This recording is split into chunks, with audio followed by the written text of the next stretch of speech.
Right, so hi, welcome to the Run Testers. Today, you guys are lucky you've got three of us in one room and we're here to talk about running shoes. We're going to be going through our favourite running shoes. We've tested hundreds of pairs from all the big brands and we've picked three of our favourite shoes each. Yeah. So let's take a look at what we like.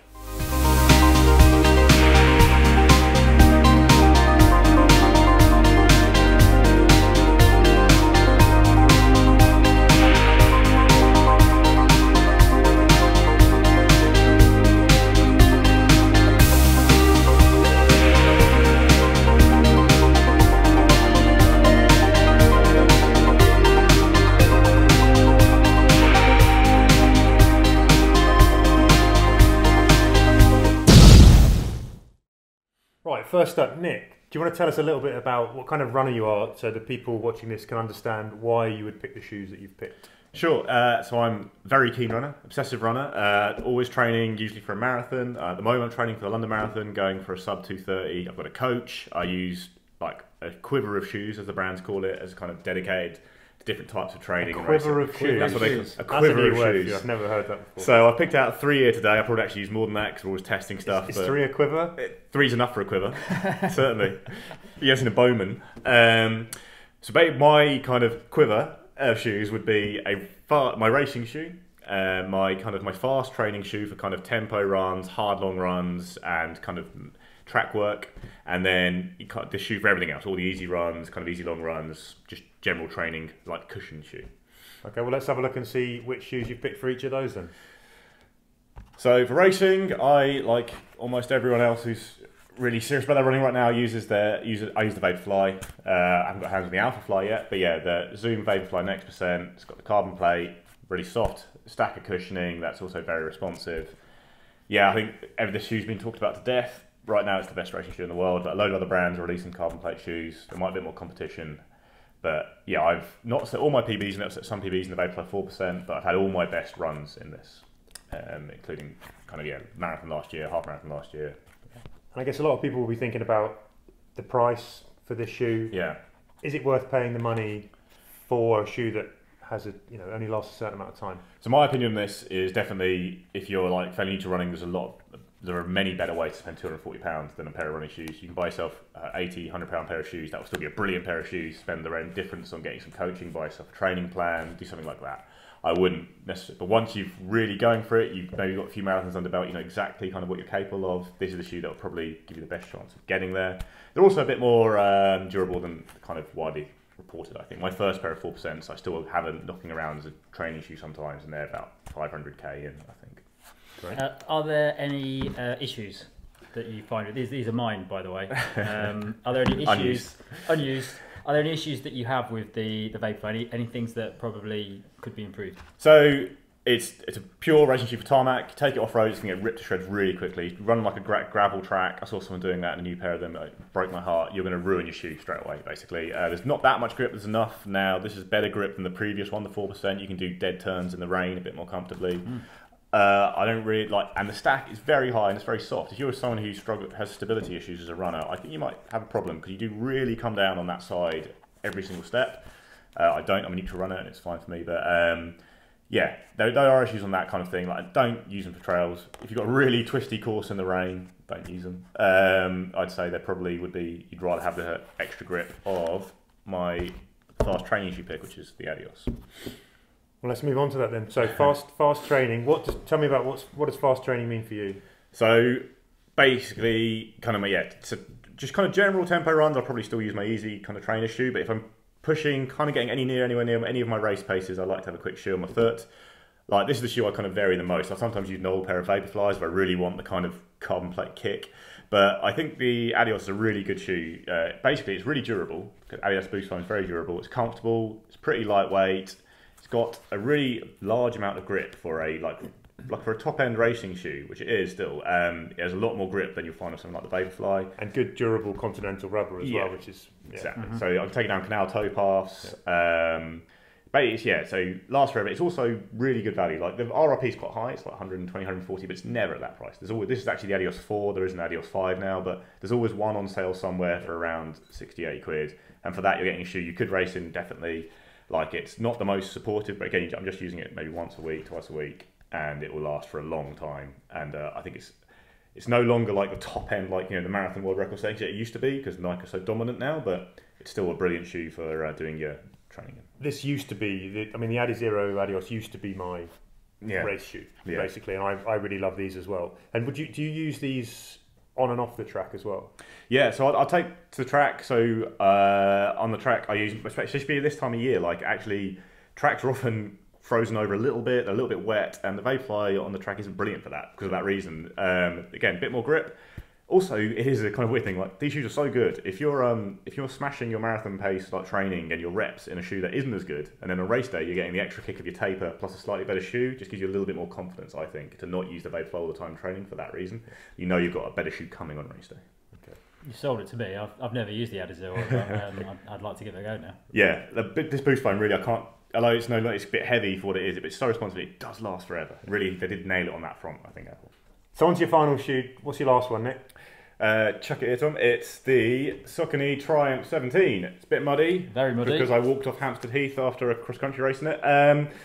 Basically, the Triumph line of shoes has been a huge favourite of mine for 8 because they're huge stack of cushioning, really padded, really comfortable, everything, but they're still quick. Like, the previous shoes had like this Everrun midsole, which was a bit like Adidas's Boost, quite responsive. This one has a new thing called Power Run Plus. There's no vowels in that. It's all in capitals. It's a bit annoying, but it is a good midsole. It just means that the shoe is reasonably lightweight. It's around 300 grams. Again, it's not like a speed shoe, but it is still fast enough. Like, I could still do tempo runs quite comfortably in this, but it's also really comfortable for all my kind of easy runs, long runs. Lasts a good time. Feels really nice on the foot. Like, it's just, when you put in the hard miles and something like this, just to step into a shoe like this, it's relaxing in a way. Mm-hmm. I also think it's just if you're a beginner runner, this is probably the shoe I'd say you get for everything, because you can run quick in it, and you could run on race day with it really comfortably. I actually run some of my early races in an old version of the Triumph, one of the first shoes I ever really fell in love with. So I've still got that kind of memory of it, but this is the best version yet. They've changed the midsole material. You can do pretty much everything in it in a lot of comfort. Right, next we're going to talk to Kieran about his favourite kinds of shoes. So first, we need to get like an overview of what kind of runner you are, Kieran. So I'm really fast. No, I'm not. I'm not as fast as Nick, and I'm probably not as serious as Nick at that kind of end. I've run 2 sub-3s in the marathon, and I'm currently training for another sub-3. So I'm at that mark where I'm decent, but not a 2:30 super speedster. I also do a lot of my running on kind of light trails, so in parks and on river paths. So roads and trails, I look for shoes that can cope with both. I quite like going from a little bit of off-road back onto road in my training, so I've got uneven ground and everything, and when I get back on the road it feels a little bit more comfortable. So I look for shoes that can actually do a bit of crossover. So that's me. I'm sort of quick. I try my hardest. I do train, looking for marginal gains, but I'm never going to be chasing down this guy. So, speaking of chasing people down, let's go straight into your race day pick, which I believe is the same as mine. Yeah, I mean, it's not a surprise. Everyone, you get to the start of any marathon and everyone's wearing these shoes. The next percent, for me, that everything that you said, Nick, and also I just think there's something really, really nice about having run in another shoe, and then on race day you put these on, and they push you up onto your toes a bit, and you feel like you're about to go into race mode. It's like flicking on a different mode for yourself, and they run super well. They're super fast. They're light. I just enjoy running in them. I actually like the older versions of these shoes as well, with the Flynet uppers. If there's one thing that I wasn't so keen on with these, it's the side lacing pattern. Oh, see, I like that. You've got it kind of, when you look down on the shoes, it's sort of the way the toes go. I find it really sort of disorientating when I don't really know where my big toe is, which you've run into walls. Sounds weird, but because the toes sort of point slightly inwards, that's one minor thing that I haven't enjoyed about these. And you're finding this as you're running races, you're looking down and... I'm always looking at my feet. Yeah. No, it passes very quickly, but it's just it's just one of those things that, and they're nice and roomy in the toe box as well, so there's plenty of room to move, and I like shoes that give you space for your toes to spread. I mean, they're basically hard to beat right now. I can't wait to get hold of the Vaporfly and see if they top them. But yeah, race day, I'm putting these on. So it's race day. Now, what kind of shoes do you use in your training? What would be your next kind of choice, and why? So for my daily training shoe, I will go for something that it's sort of comfortable, sort of nice and just easy to ride in, that you can then kind of kick up the pace. So you know, I'd like to keep it not sort of uncomplicated. So I have a shoe that I know I can go and do some long, steady, easy miles.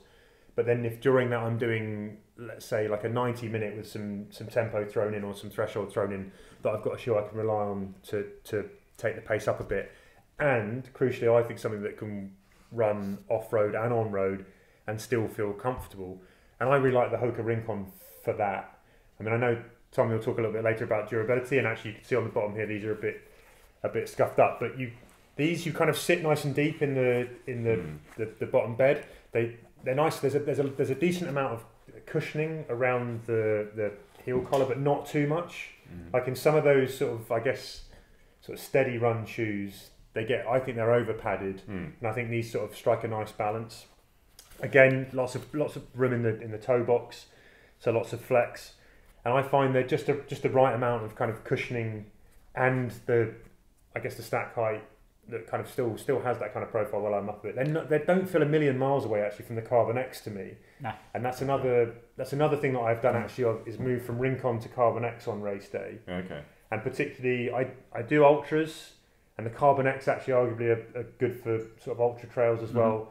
So sometimes if I'm training for two different events, which I probably shouldn't be, but a marathon and an ultra, these are good shoes that can cover both, and I can move between the two. So the HOKA Rincon, I think pricing wise as well, they're pretty good. Pretty competitive. I really like the shoe as well, and part of the reason is it's really lightweight as well. So that's one reason you can do everything. I actually prefer it to the Carbon X even for going quick. Because I think it's around 120 quid. It's around 230 odd grams. You look forward to. It's like there's some shoes you look forward to putting on, and every time I look down at my pile, I look at those and I'll go, yeah, those. I know I'm going to have a happy day in those, running whatever pace, almost whatever distance, and almost within reason whatever terrain I'm going to run. So they're my everyday. How long have you been running in these for? I've run in these since they came out, so it's I don't know what 18 months. So you've got quite a lot of miles in there. Less than that, is it not? It's only about a year, isn't it, I think. So I've been running in these for a year since they came out. And yeah, I'm really happy with those. And we're going to call it a quiver again. If you're rounding off your quiver, my quiver. It doesn't sound right, quiver. I don't know. Well, you've got to stick with it now. I'm all of a quiver. Brooks kept using that word the other day, and it made me laugh, so I'm using it now. So I thought you were going to hand this to me, but I have to pick it up myself now. I don't want to reach across. So this is actually almost in a similar vein that I've just talked about. A shoe that is good for versatility. And it's the Nike Pegasus 36. Air Zoom Pegasus 36. It's the Nike Air Zoom Pegasus 36 Trail, to give it its full name. And I really like this. It's a trail shoe, but actually it runs like a road shoe to me. And it's the most road running trail shoe that I think I've ever used. The uppers feel familiar from other Nike shoes. They fit snug. There's a decent amount of cushioning again around the kind of heel collar. There's plenty of room in the toe box, and I think there's enough grip here to handle light trails. You wouldn't want to take these onto a really technical steep downhill. No. But if you're going to go into parks and maybe take on a little bit of off road and those kind of compacted mud and stone paths, these are perfect going from road to trail. I think in the UK we have a race called the Race to the Stones, which is, it's off-road. There are some sort of decent hills, but it's not too challenging. And this is like the perfect shoe for that because it feels kind of fast. Yeah. It's fast, it's light for a trail shoe.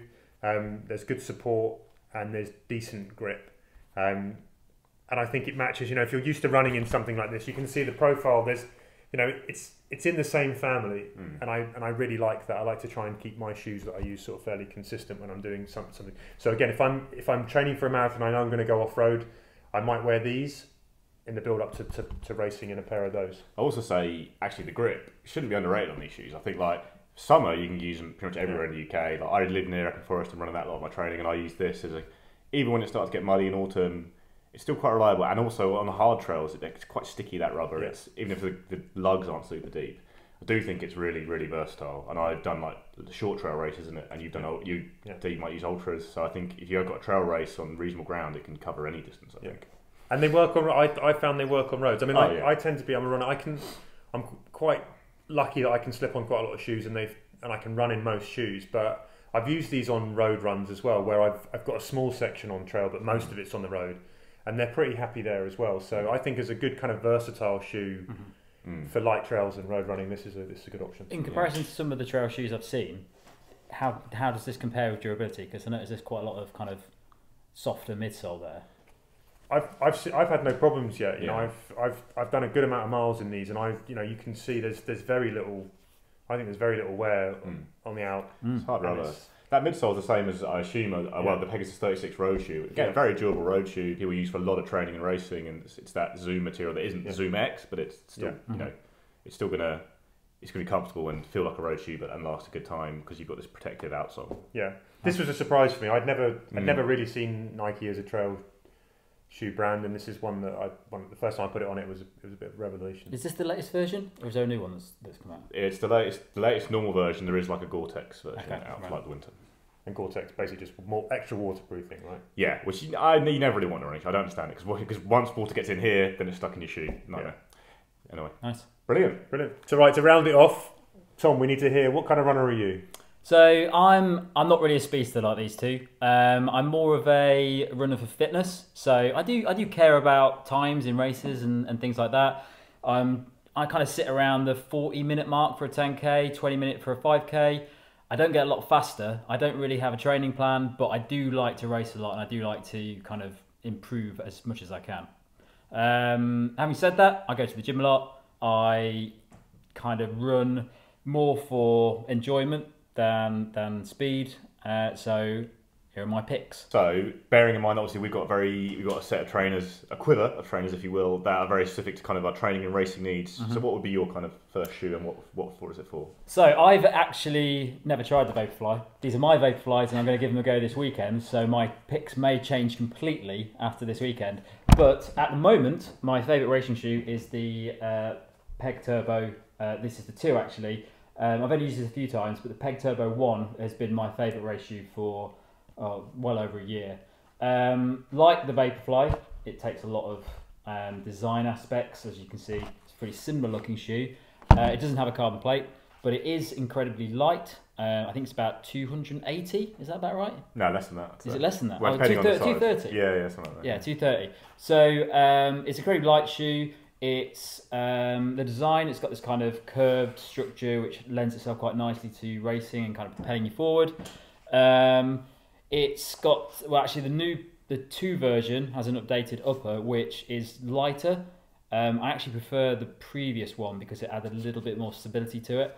But overall, it's just a really nice, lightweight, comfortable race shoe that every one of my PBs has been in this shoe, and I've just loved it since it came out. It's a brilliant shoe. It's a shoe I also adore, and I would use, like when I go on holiday, I only have one room for one running shoe. This is the kind of one I take. I think a lot of the magic in it comes from, it's got the same ZoomX foam as in the Vaporfly, but with also a layer of Nike React foam, which is very durable because ZoomX isn't very durable. So you get that really soft feeling from the ZoomX, but you also know that you're not going to break a shoe down by using it all the time. Like I must put 1,000K on my first pair of Peg Turbos. Yeah. There's a nice design at the bottom where you can see it's only kind of sprinkled with rubber, but it's in all the right places to make it last longer than some of the other shoes where it's more exposed in terms of the midsole and that soft area.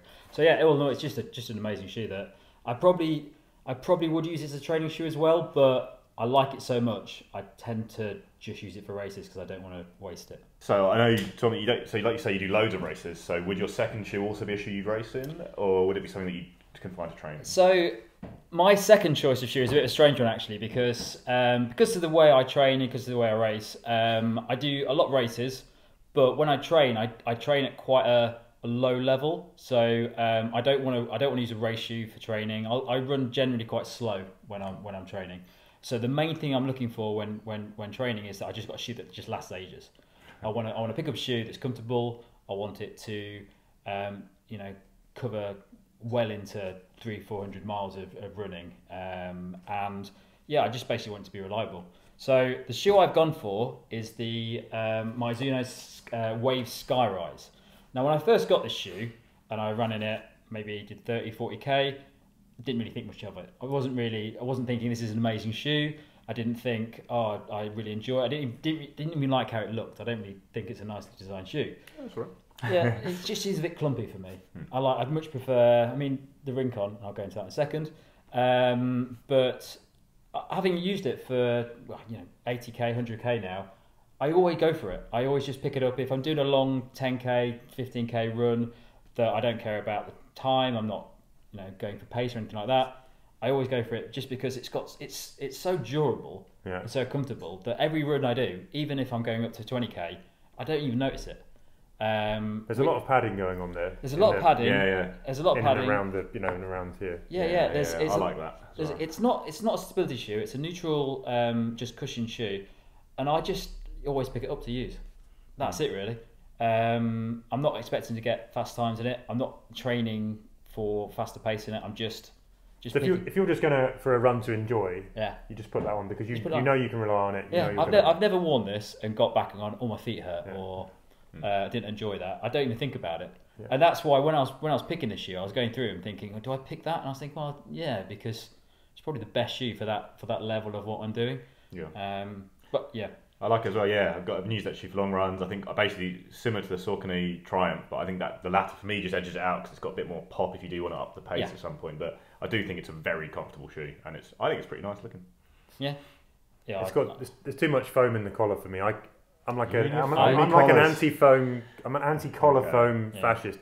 If there's too much foam in that bit around there, I like it. I'm out. I like it. I like a foam around the collar. Sue me. Foamy collar. Like a foamy collar. Love a foamy collar. The Wave Skyrise. I think this is actually quite cheap as well. I think you can get this for about £99, £100. Oh, really? That's really good. So yeah, it's just a great shoe to have. Especially, I wouldn't buy it for race day. If you're buying 2 pairs of shoes, this is a great backup shoe for training. Okay, so my third shoe choice is a bit different than these guys because the way that I train and what I actually get up to in the day is a little bit different. So I go to the gym a lot. I don't ever really plan a run. I just take a load of gym kit with me to work, and I might go for a run. I might go to the gym. I might go do a HIIT class. I don't know really what my plan is throughout the day. Okay, so the shoe I've gone for is the On Cloudswift. Now, for me, this shoe doesn't excel in any way. I wouldn't say it's a great running shoe in terms of racing.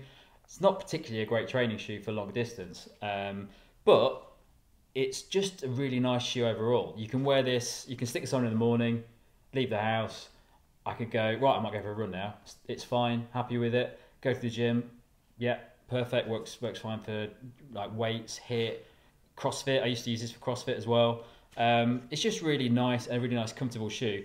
I think it looks really nice as well. This is one thing with On shoes one thing I think they've nailed in comparison to something like the Mizuno or these shoes you can wear with a pair of jeans to work in the office if you don't, if you dress casual. You can. And if you don't have to wear a suit and they look okay, you get away with them. So they fulfil that function where you can then decide to go for a run or go to the gym with them. And that's a really big bonus, I think, on a clock that. I also say, you say not nailed anything. The one thing that really stood out for me for the shoe, which I agree with you on everything, like it's pretty okay shoe for running, is the upper is unbelievably comfortable. I'd say it's one of the best uppers I've come across in a running shoe, actually. Yeah.